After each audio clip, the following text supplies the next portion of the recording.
Le 17 février 1919, on me présente avec le titre de poète. Un monsieur, évidemment, diplomate, espagnol ou portugais, me demande quel genre de vers. Triple imbécile, un genre qui n'est pas pour toi. Et j'ai envie de crier, et poliment, j'explique, en me peignant devant la glace, ce que je pense être la poésie du monde. Paris, Paris, ce Paris de la paix nouvelle. Pavillon d'Ophile, Armenonville, le lac, les cocktails, la comtesse de la série, Anna Nicole, le parfum clandestin, Cotier-Guerlain, des femmes dans la Rolls-Royce. Ou la Delaunay, le Vatel. Tu sais, Madeleine, c'est la première fois que je viens ici. Ah, c'est amusant. Madeleine rit, commande des martini cocktails et me fait boire autant qu'elle peut. Les Champs-Élysées, le Continental, les parties de D, la rue François Ier, terme de toutes mes aventures dans la ville, les boîtes où on danse, Émilienne, le bar de Bob avec des grues et des tapettes, les retours sous le ciel étoilé dans la moiteur de la ville, le garçon qui reniflait de la coco et en offrait comme un bonbon, Sacha Sforza et son hôtel. Un monsieur, hier, à l'Apollo, qui voulait m'emmener dîner au bois. Je refusais doucement, sans colère, d'une méprise presque flatteuse, répondant « On ne dîne pas avec moi, monsieur. » « Que fait-on alors ?» demanda-t-il, spirituel. Un autre. « Vous écrivez en ce moment, mademoiselle ?»« Oui. »« Serait-ce indiscret de savoir ?»« Oh non, un livre. » Sourire de suffisance. « Ah, naturellement, mais enfin, des poèmes ?»« Oh non, un livre. Sur tout le monde. » Air étonné des questionneurs. « Oui, absolument tout le monde. Donc, impubliable. On me pendrait. »« Ah mais non, ça aurait un succès fou. » Triple idiot, concierge, quel nez feras-tu donc en lisant ton portrait? Par quelle calomnie répondras-tu à ma gifle? C'est impossible, car en effet, comment tout dire? Comment avouer une ville de monstres, une ville de tarés et de ridicules comme Paris, et c'est l'élite, soi-disant l'élite intellectuelle du monde? Mon Dieu, quelle pauvreté! Je suis si lasse, déjà, si désillusionnée, je les connais tous à peu près, tous les pantins du guignol, aucun ne vaut la corde qui l'anime, le crochet de fer et l'élastique qui le maintient. Une limousine à sa disposition et pas un sou en poche. Voilà bien l'ironie du monde. Je joue avec des façades, avec des cuirassés, des invitations à déjeuner. Le thé chez la princesse Murat. Ma légèreté me sauve. Je survole avec des pieds de plume et une âme de plomb. Est-ce donc que j'ai les poches percées?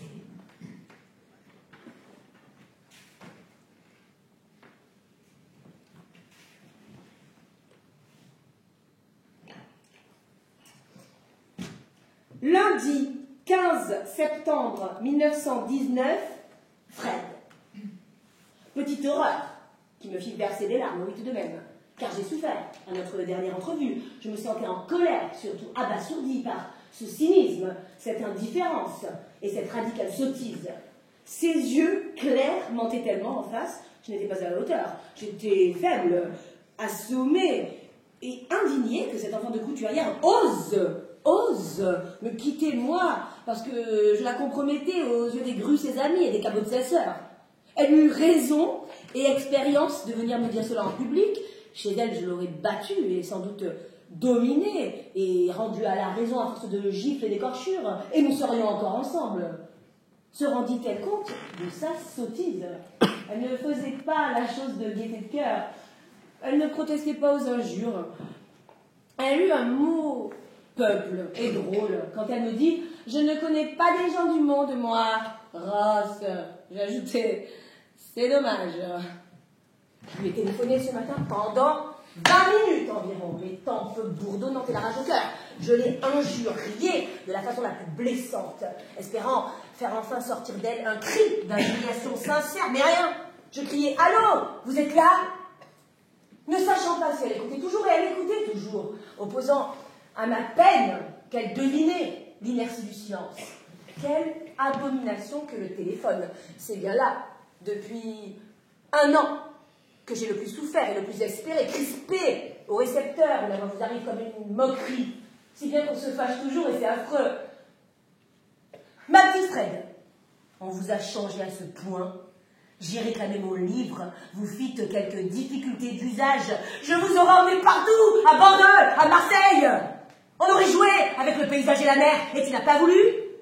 Et je ne comprends rien, mais rien à ton incroyable conduite, à ton insolente conduite, et je ne te reverrai pas.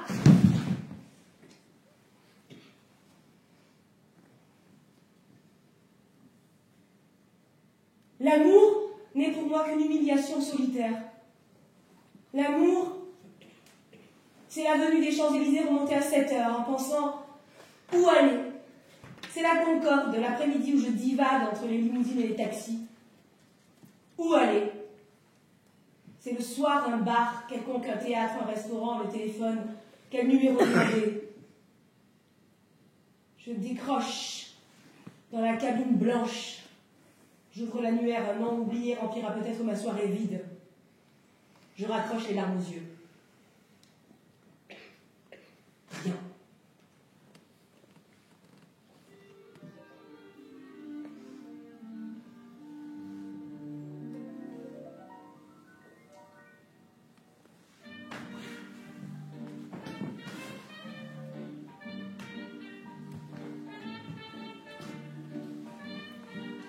Je voudrais réunir toutes mes notes en un livre nommé « L'enfer préventif ». Ce ne serait rien d'autre que le récit de la vie humaine à l'âge de l'adolescence et du mariage charnel avec la vie. Quelle lutte, quel écœurement, quelle sueur de honte et de criminel plaisir. Quel goût d'encre, de sang, de poussière et de sexe.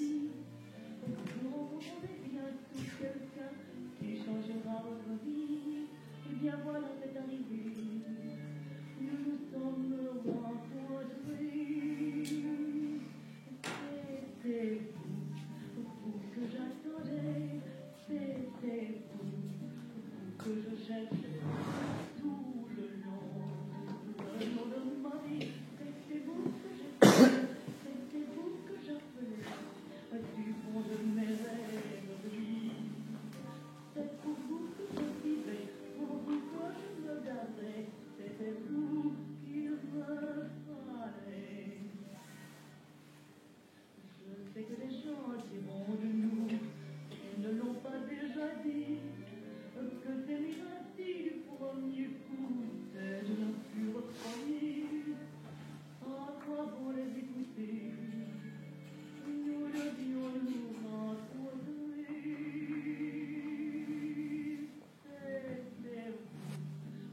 Que j'attendais, c'était vous que je cherchais tout le long de ma vie. C'était vous que j'espérais, c'était vous que j'appelais du fond de mes rêves.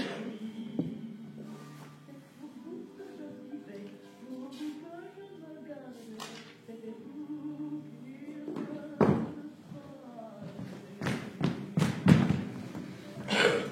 Le vendredi 7 avril 1922, cette douleur, qu'est la virginité, cette négation de la volupté qu'est l'homme, cette infamie de l'acte régulier sexuel sans autre but, sans autre excuse que la repopulation, cette pulsation grotesque de l'homme aplati sur la fragilité de la femme et l'écrasant de son sexe, de sa fertilisation, de sa rudesse.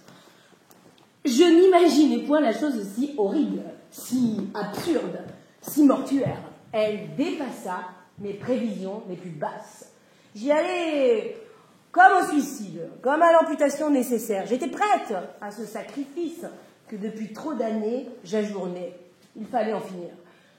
Longtemps j'ai reporté le récit de cette nuit décisive, cependant il n'en faut omettre aucun détail, ni ma détermination profonde, ni mon sang-froid, ni mon soudain héroïsme, et ni même la certaine fraternité du partenaire. Certes, je n'eus pas affaire à une brute, et je ne fus forcée par rien, sinon par mon orgueil.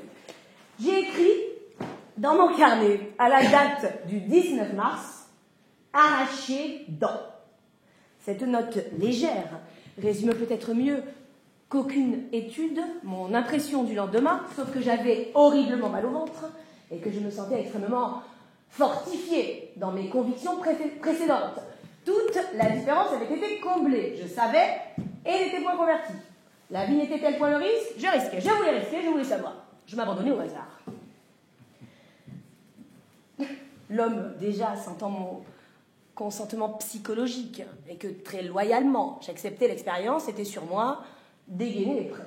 La chambre était, comme de coutume, bleue et recueillie, et je me trouvais absolument ridicule d'être là, les jambes ouvertes, sur mon divan, avec ce brave compagnon inconnu qui faisait une petite promenade anodine et grossière en comparaison de l'intelligence fébrile des doigts. Mon Dieu, que tout est drôle.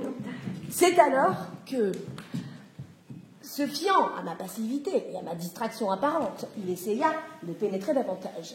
À la première pression, toute ma chair était révoltée, comme lorsque le dentiste, après vous avoir dit « Ouvrez bien la bouche », vous touche au nerf. J'en renvoyais l'adversaire, me sentant plus essoufflé de cette ébauche qui vraiment n'était rien. Je l'ai su après qu'une lutte véritable. Il souriait, triste et sombre, et rentrait à regret son petit nain, son énorme instrument de torture. Je ne voulais pas le froisser ni le décourager, car je voulais en finir, et moi aussi, je souriais poliment et à toute peur d'être grondé et à jamais privé de cet élémentaire exercice. Cependant, il fallait. Ce mot me barrait la route comme une barrière de flamme, Gomorre. Tu flambais derrière mon épaule et déjà devant moi. Le renoncement m'était impossible. Il y avait cet homme avec son sexe levé comme un ordre, un doigt monstrueux qui châtie et semonce. Il laissait pendre dans ma bouche une langue énorme qui m'étouffait. Je secouais ma tête comme une bête obsédée par les mouches. M'étouffant toujours, il avait recommencé sa promenade de son sexe, lourd comme un marteau, et qui ne s'attardait jamais où cela aurait pu être agréable, mais insistait au contraire partout où ça me faisait mal. Quel entraînement. Son visage collé au mien, une sueur froide, inondait les parties les plus douces habituellement de ma peau. Si cela avait été chirurgical, cela m'aurait endormi. J'étais bien éveillée, certes, mais ma chair à vif. Ce corps dur, ce corps noué, ce corps ennemi d'hommes obstinés dans notre mutuel malheur, continuait dramatiquement à essayer de m'éventrer. Jusqu'au bout, le sacrifice eut lieu. Il ne m'abandonna pas, il n'eut pas pitié de ma lutte, de mes sanglots, de l'horrible contorsion de mon corps de bête exténuée, lacérée, révoltée, sanglante. Il eut pitié de mon âme, dont il avait vu la résignation et le courage et l'implacable volonté passer dans mon regard, dénudé par l'horreur. Il se conduisit comme un frère, comme un homme pitoyable, comme un compagnon d'armes. Il ne se retira qu'après la minute suprême du supplice, après avoir lacéré en moi toutes les entraves, après avoir vaincu. J'étais une loque, sans vie, sans force, sans conscience. J'étais allée au bout de mes forces et de mon énergie et de ce que je pouvais supporter nerveusement et physiquement. Je ne demandais plus que la paix. Je ne savais plus rien. Je ne voulais plus rien savoir. J'avais touché le fond de moi-même. Dieu avait dû voir mon visage.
Janvier 1924 à mars 1925.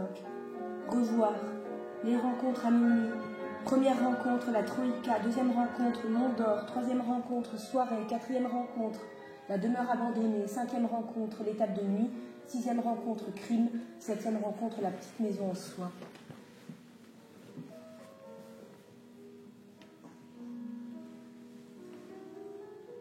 Revoir les cahiers.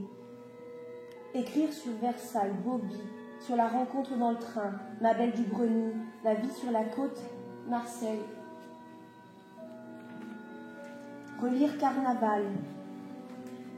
Oser, persévérer, réussir, tenir, travailler, ne pas oublier.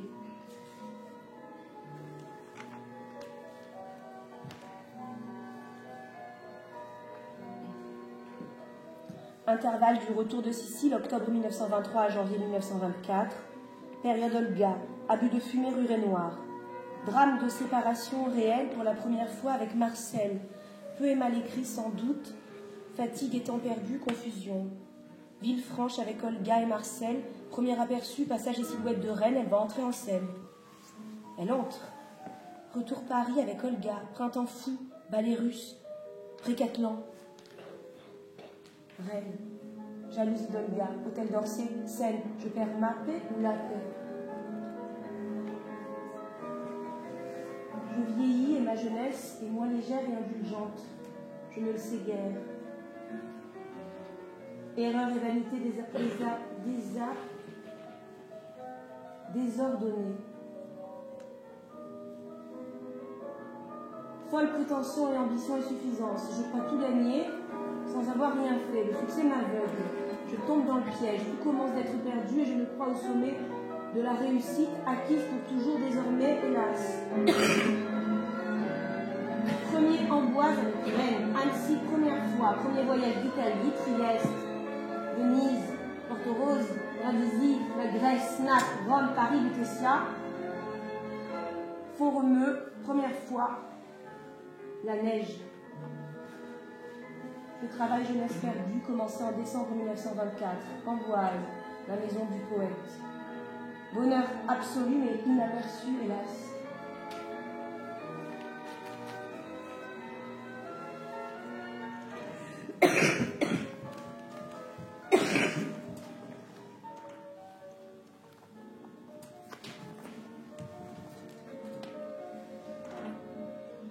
Mercredi 14 octobre 1925, Paris.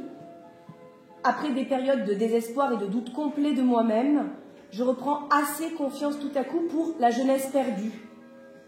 Le manuscrit a reposé longtemps, je n'ai apporté que des corrections de détails, inutiles puisque l'ensemble n'était pas terminé, ce qui me décourageait encore plus, c'était trop difficile. Ce soir, je me suis forcée à relire les chapitres que j'ai jugés les plus mauvais, et bien les personnages existent. Ils attendent leur achèvement, ils existent, ils sont créés, quoi que j'en pense.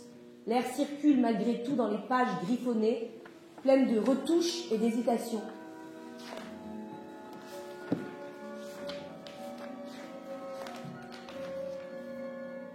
Samedi 31 octobre 1925, Paris. J'ai 27 ans, je ne travaille pas, je ne souffre d'aucun malheur récent. J'ai moins de soucis que je n'en ai jamais eu, et vraiment indigne de tant de privilèges, je suis là, incapable de réagir contre la fatigue de mon corps et une dépression telle que je ne trouve d'apaisement que la nuit, réfugiée sur mon divan, comme une loque, un pantin vidé. La moindre invitation me devient une torture, chaque détail de la vie une catastrophe. Je suis agressive, exigeante, illogique, capricieuse, inintéressante au possible.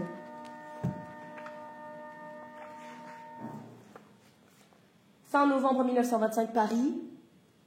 Moi, Mireille Havet, vivant à Paris, je ne crois ni à ma célébrité ni à mon talent futur. Je ne crois qu'à ma force et à mon utilité de rapporteur. Les honneurs posthumes ou même vivants ne m'intéressent pas. J'écris parce que je ne peux pas faire autrement, ce qui est la seule excuse et raison d'être de l'écrivain. Je suis seule, je suis jeune, ou du moins au plein milieu de ma jeunesse, qui fut rapidement employée. Je compte encore sur 10 années de vie active, c'est-à-dire de vrai travail. Je me sens forte et sûre de ce que je sais et ai appris à mes dépens volontaires. Je me sens sans orgueil, par cela même supérieure à la majorité des femmes et même des hommes de 27 ans. Talent ou pas talent, ceci m'importe peu. Je suis moi-même enfin.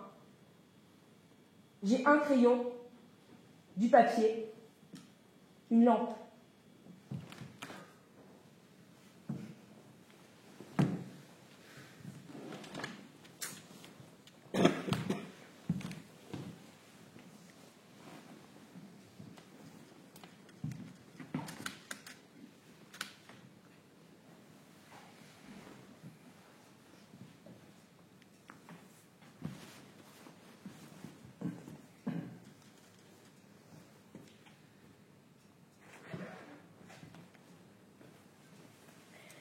Mercredi 26 mai 1926, 4h30, note de Jean Cocteau, maquillage de la mort. Premièrement, bien se débarbouiller au cold cream. Deuxièmement, sécher sérieusement. Troisièmement, se barbouiller la figure de fond de teint Lechner numéro 2,5. Quatrièmement, se mettre exactement sous et sur l'œil du rouge du moulin de Guerlain, le plus foncé, le bien étalé jusqu'à la racine des cheveux. Cinquièmement, poudrer. Sixièmement, veiller soigneusement à ne pas avoir le nez blanc, rouge dans les narines et aux oreilles. Septièmement, mettre sur l'œil du crayon bleu gras dans un étui de métal. Huitièmement, avec le crayon dermatologique, se dessiner les sourcils, crayon taillé fin. Neuvièmement, rouge à lèvres, se dessiner la bouche en as de cœur. Dure répétition d'Orphée aujourd'hui, trimée sur le plateau de 2h à 4h, sans arrêt, pas eu le temps de déjeuner. Contraste, n'accepte ce métier que par amitié, pour rendre service. S'il était le recours de ma vie matérielle, ne l'accepterait probablement pas. Je pensais à tous les ennuis que ferait au Pictoel, et à Jean Cocteau, et au théâtre administratif en entier. Ma déflexion subite et forcée par la fièvre. Alors, il faut que je tienne, malgré tout. Nouveau cahier. Vendredi 18 juin 1926, 2h du matin, Paris. J'accomplis ma petite besogne. Je joue dans Orphée chaque soir, à la même heure, avec le même visage, avec la même voix, dans le même décor, dans un public différent. Il faut que cette vie de théâtre, de chien savant et de tomates cesse, ou plutôt sans quoi, de surprenante, je deviendrai gâteuse. Dimanche 20 juin 1926, minuit et demi. Enfin, c'est incroyable. Comment est-ce possible que dans tout Paris, ces innombrables actrices et figurantes, les icônes de faire du théâtre et de se montrer, il y ait réellement personne, pas une seule jeune fille ou femme assez mince et caractéristique par son corps et son visage, capable de me remplacer et de faire au moins ni mieux ni pire que ce que je fais.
Versailles.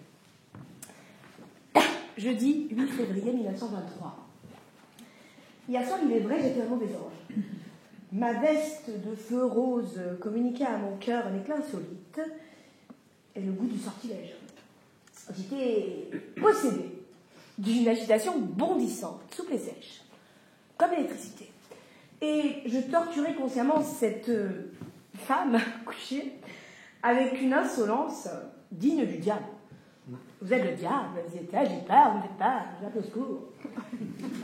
Ne pouvant rester assise et rallumant de continuelles cigarettes, je traversais comme un éclair la pièce et montais sur les sièges et le rebord du lit. Mon emprise de terreur sur Bobby était telle que je me sentais capable d'enchantement.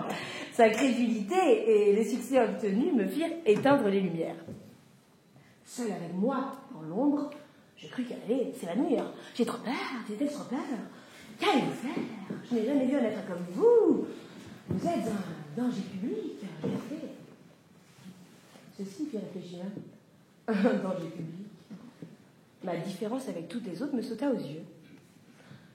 Personne n'est comme vous, répétez oui, personne. Vous devez bien le savoir. Ce n'est plus de l'originalité, c'est pire. Vous ne ressemblez à rien d'humain.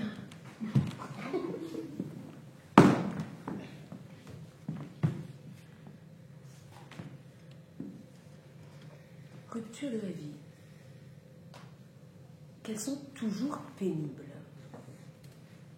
Se console-t-on vraiment de ne plus être aimé?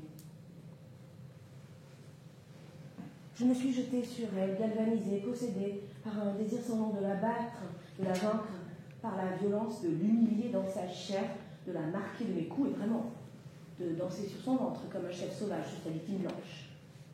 En frappant, je riais de plaisir. Je n'avais aucun sentiment de honte, aucun débat de conscience et je ne songeais pas une seconde à ce que cette affreuse bataille pouvait entraîner notre avenir, ni même entamer notre amour.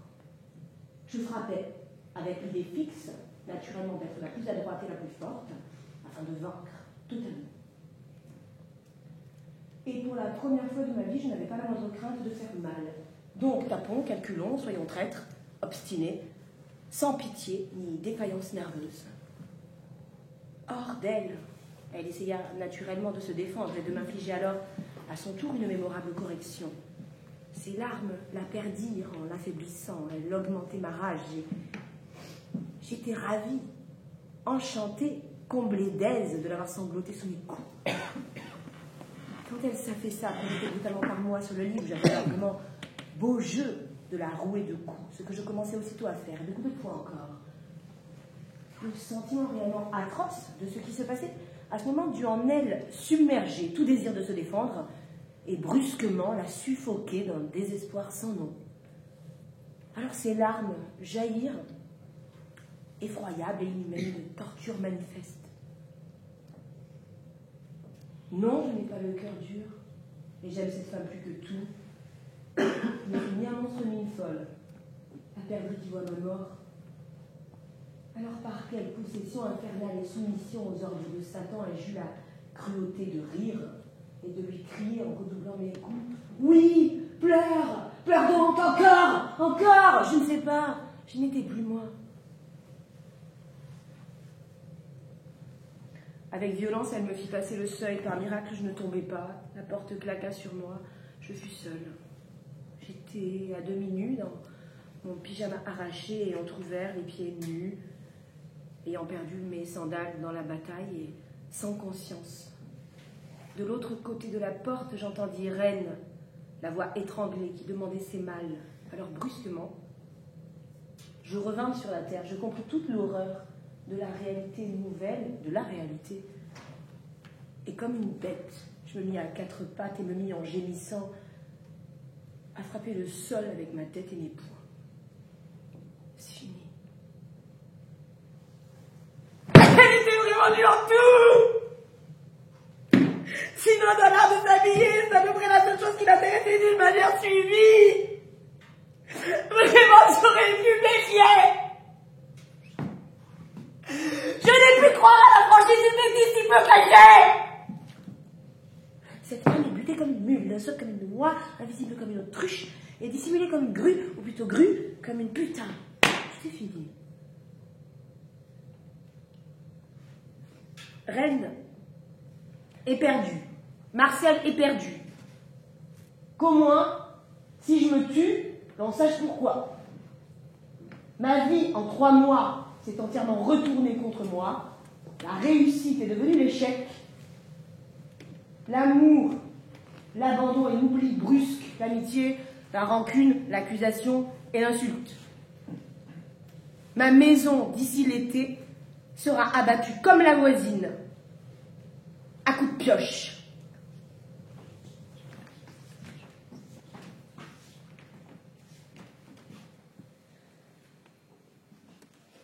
Ma douleur pour l'abandon de Rennes et la destruction de notre amour n'est qu'une feinte adroite mais odieuse pour masquer le bas intérêt que je portais uniquement à son argent. Cette perte matérielle m'a donc atteinte en plein cœur, ou plutôt coffre-fort. Mon but est l'argent, mes moyens, la séduction, coûte que coûte. Mon vice n'est point tant l'amour, ni la recherche du plaisir le plus bas, physiquement, puisqu'au fond, je fais surtout l'amour pour gagner ma vie et obtenir de ma maîtresse les rentes nécessaires à mes appétits et à mon égoïsme.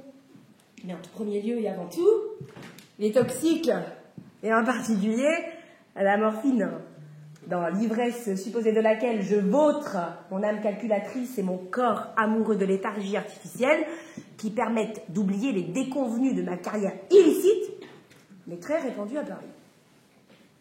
Je suis l'intoxiqué type de naissance, d'où déformation visuelle et cérébrale de tout, amoralité absolue, capacité des plus noires et indélicates actions, vol, mensonge, diffamation, imposture de toutes sortes, et dont l'unique but est le gain avec un minimum de peine. Depuis mon enfance, j'ai roulé tout le monde par mes propos faux et fourbes, l'expression non moins étudiée de mon visage et les récits inventés de toutes pièces de ma vie passée, conflits et chagrins ne reculent devant aucune simagrée utile à servir mes intérêts, écrasent ceux qui me gênent et m'en démasquent. Mes livres et poèmes, construction d'intoxiqués au cerveau surchauffé par les stupéfiants, et l'idée fixe de camoufler ma véritable identité d'une livrée et d'une auréole de poète prodige et ignorant, par excès de pureté et d'insouciance intellectuelle, des réalités matérielles de la vie. Nécessité publique de me dénoncer à la foule afin de m'empêcher de faire des victimes nouvelles et de provoquer d'autres ruines. En dernier recours, j'agis par chantage et menace, en déclarant que je vais me suicider de dégoût. Je suis bien trop lâche et intéressée et arriviste pour quitter la place et mourir. Enfin, suis un agent de destruction, de scandale, de pourriture contagieuse, de désordre dans les couples et familles, et sournoise instigatrice de toutes les intoxications des femmes qui m'ont approchée et furent prises à mes pièges.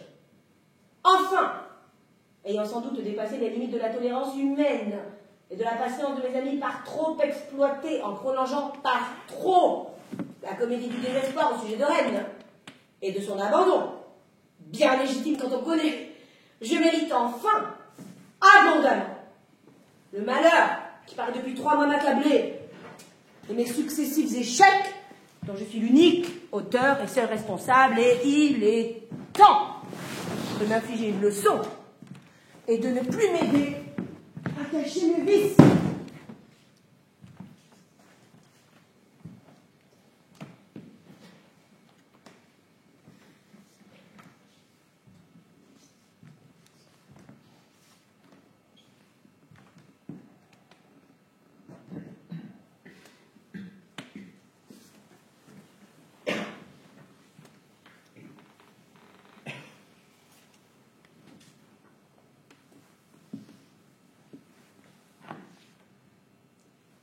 Il y a des jours et des jours que l'on ne trouve plus 1 gramme de morphine à Paris. Quand je n'ai plus rien eu, j'ai calmement attendu, sans pour autant changer mes habitudes, ni me fourrer dans une maison de santé. Le lendemain, on a fini par m'apporter une poudre infecte, mélangée à l'eau. Cette poudre moussée comme du savon rendait la solution marécageuse sorte de purée grise, vraiment louche, comme du poison. Mais je n'avais rien d'autre et, sans hésiter depuis 3 jours, je m'introduis 7 fois par jour cette ignominie dans le sang. J'attends les abcès, l'infection des glandes. À chaque piqûre, les muscles de mon ventre et de mes jambes enflent et durcissent extraordinairement.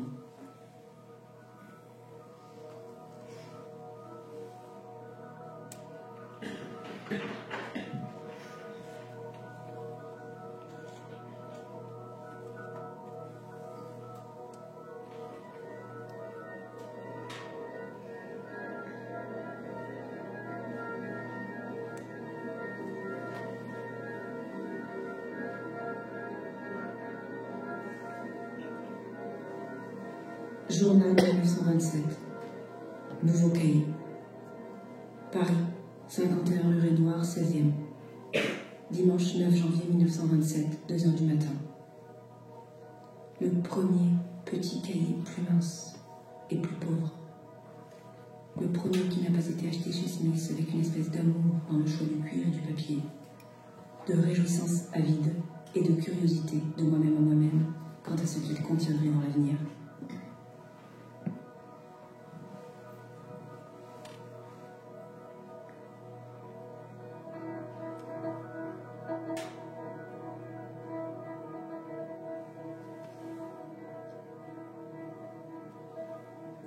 Nuit du vendredi 11 au samedi 12 février 1927. Paris. Tout est consommé. Au-delà de l'endurance physique et morale habituelle, il me semble, de l'être humain. Je n'ai vraiment plus rien. Mais plus rien à aucun point de vue. Mon désert et ma catastrophe sont illimités. J'ai 1000 francs devant moi, cadeau fidèle de vente à partie. Quelques dollars insignifiants et tout l'avenir. 28 ans et le cœur brisé. Voilà tout mon bagage pour reconstruire de jour au lendemain ma vie morale et matérielle.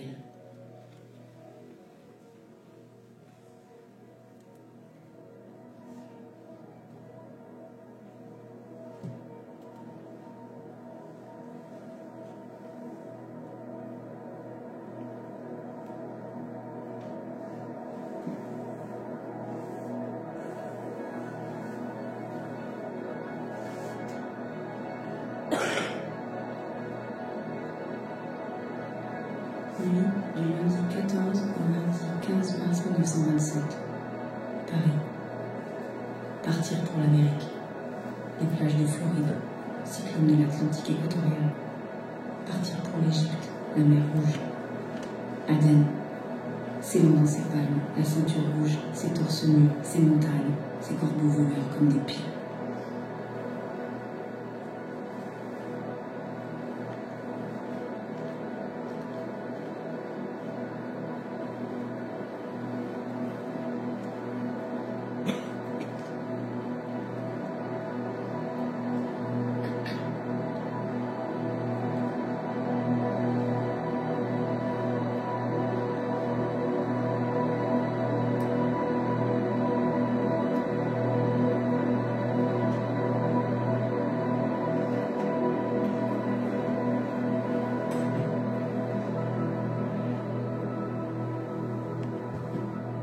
Jeudi 30 juin 1927.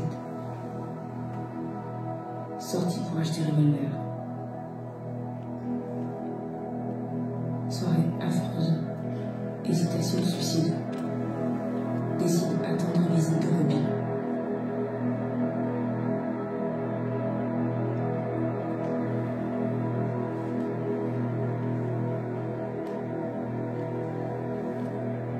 Mardi 20 décembre 1927. Très déprimé.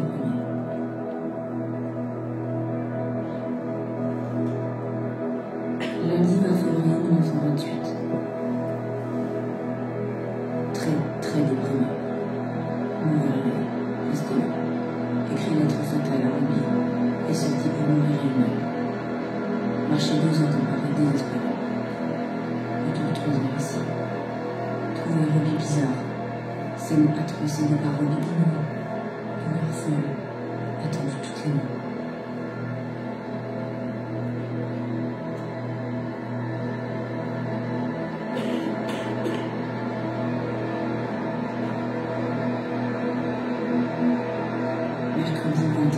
1928. Décidé d'ouvrir le soir. Déjeuner très tard. François Baron, Frenkel, revenu Champs-Élysées à 5 heures. François pour héroïne, épuisé de tristesse. Resté là et seul jusqu'à 8 heures. Rentré seul. Écrit Reine Bénard, revenu à 9 heures. Essayer suicide morphine, nuit horrible.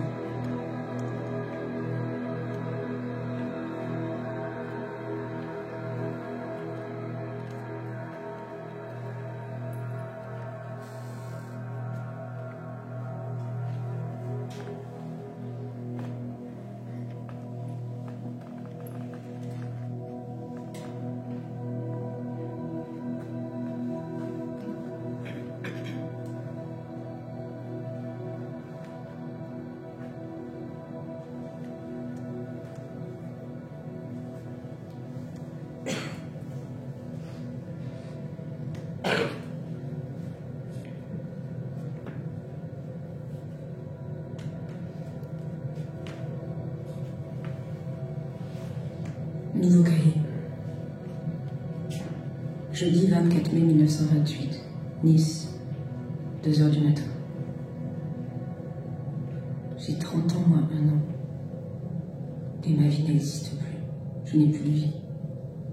Je n'ai plus d'amis ou presque, plus d'amour, plus d'argent, plus de domestiques payés, plus de maison.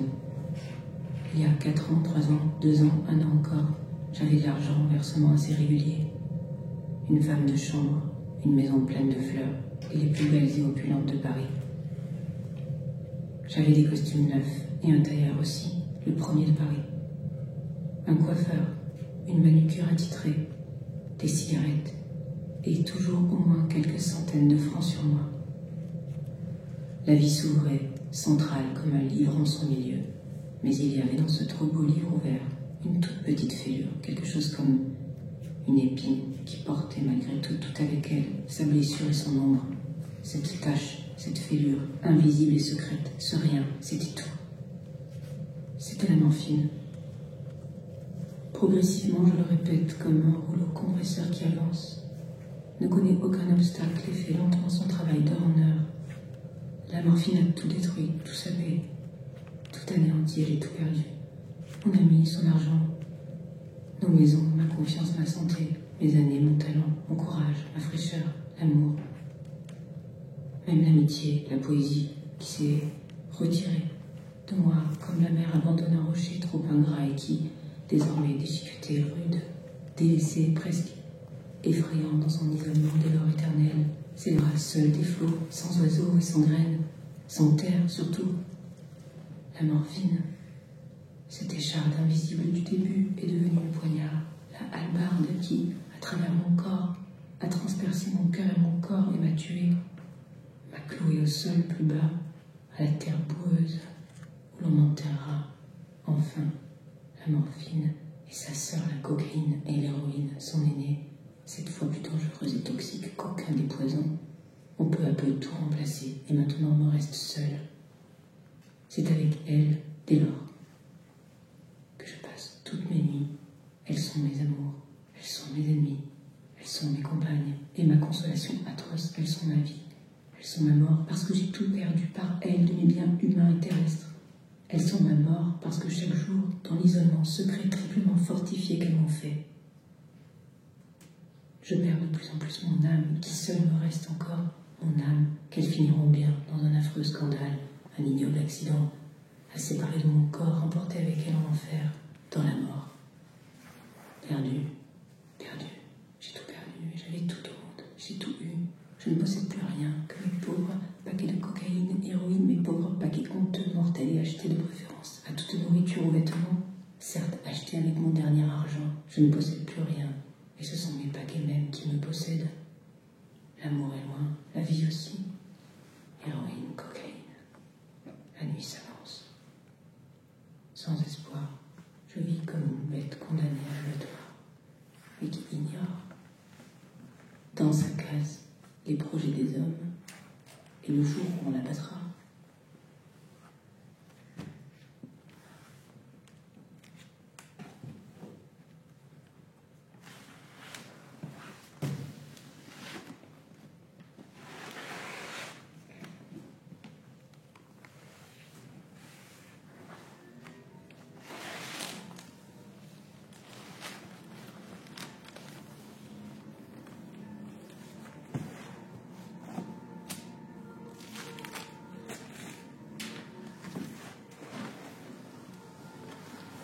le 10 juillet 1930. Moi, Mireille de Soyecourt, domicilié 51 rue Rainoir, 16e Paris, et habitant passagèrement l'hôtel Armor, 20 rue de l'Arrivée, Paris. Je lègue à Madame Ludmilla Marcel Blanc, 51 rue Geoffroy Saint-Hilaire, Paris, tous les papiers qu'elle a déjà en sa possession, plus mes livres, intégralement, et rester rue Rainoir, si elle veut être mon exécuteur testamentaire.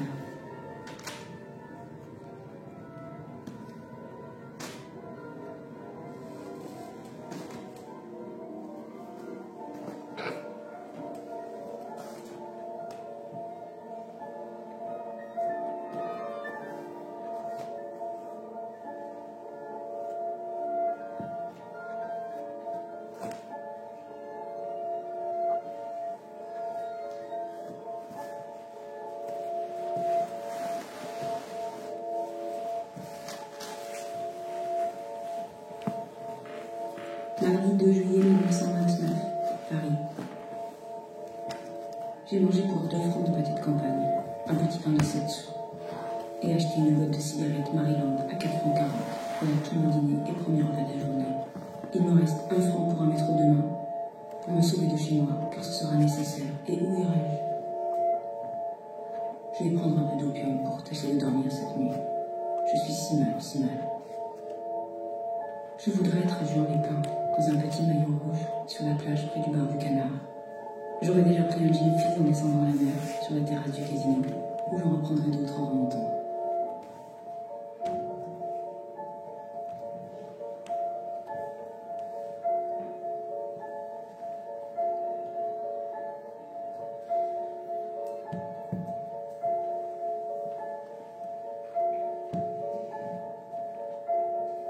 Font-Romeu, Évian, Annecy surtout, et juin était passé. Sans compter les vacances amoureuses comme Porto-Rose, mes beaux voyages, Capri, qui commencent à tout. La Sicile, la Grèce, Rome, la Yougoslavie, tout le passé, ma jeunesse perdue.